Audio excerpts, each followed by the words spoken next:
There is a story of this actor, Charles Coburn, who told this story on himself. He said, as a boy, I fell in love with the theater. And since there were no movies in those days, I went around to all the live shows I could find. And my father used to warn me, son, one thing you must never do. You must never go to all those peep shows which show naked women. Of course, I asked why. And he said, because you will see things you shouldn't see. Okay, that settled it. The next time I got enough money, I went straight to the show. And my father was right. I saw something I shouldn't have seen. I saw my father inside.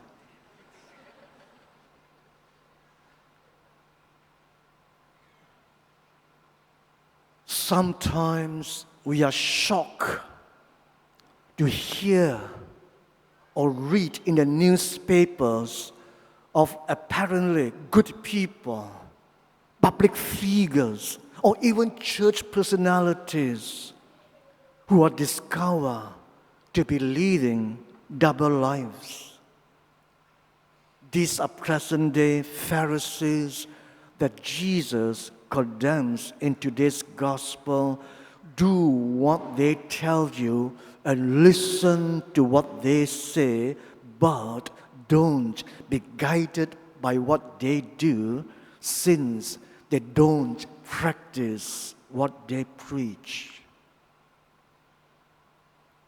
This phrase always reminds me of a priest's remark.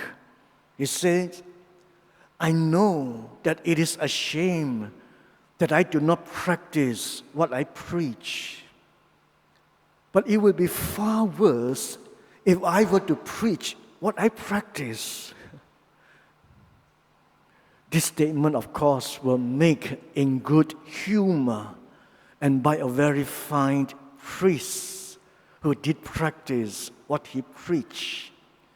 But it reflects rather well what Jesus is talking about in today's gospel. Jesus is not condemning preaching, only bad example.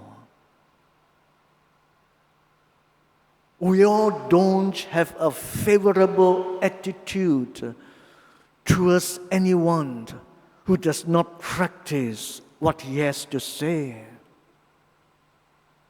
How would you feel if your doctor were to insist that you give up smoking for the sake of your health, and you, knowing very well that he is a chain smoker himself? And I always remember our ex-MCA president, Dr. Lim Leong Sik. I think he's a chain smoker. So what is your reaction? What the doctor is telling you about the danger of smoking is based on solid evidence and research that is unhealthy. If you were to reject his advice simply because he is not following it himself, who would you be harming except yourself? Or a priest advising you to pray, and you know very well that your priest friend is struggling with his own prayer life. The scribes and Pharisees were spiritual doctors, and some of them were not practicing what they preach. In that, they were definitely wrong. Why? Because everything they do is done to attract attention. They seek places of honor. They seek to be treated respectfully with their title. It is all about showing off, seeking self-glory instead of the glory of God. This is pure vainglory. It's not to humbly serve. Their motives were not pure, intentions not good. In that, they were definitely wrong. On the other hand, since they had succeeded Moses as spiritual leaders in Israel, as Jesus himself pointed out, their teachings should be followed, but not their bad example. To allow their bad example to obscure the truth of their teaching was only to do harm to oneself. Who then is really the teacher of our faith? Who really is the preacher to whom we must listen? Only one is your teacher. It is Jesus Christ. The Pope, the bishops, the priests, the catechists only pass on the teachings of Jesus and the church. In the second reading, St. Paul commended the people of Thessalonica because they received his preaching not as the word of man, but as it truly is, the word of God.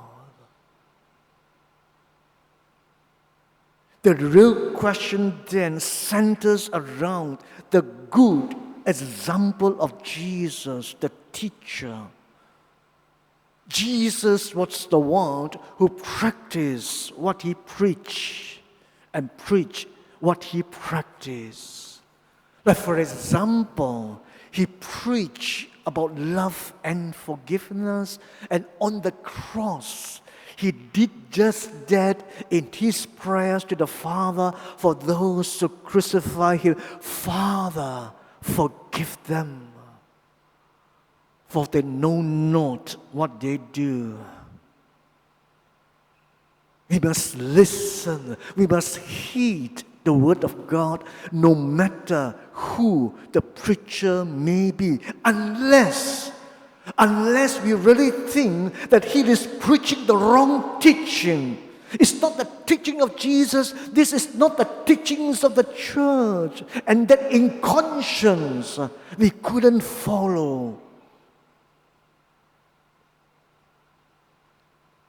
We receive the Christian message not as the word of man, but as it truly is, the word of God. It is the word of God in the words of men. For only one is our teacher, Jesus Christ, and his example we must follow. Sisters and brothers, all of us, priests, parents, teachers, are challenged to set good example by practicing what we preach.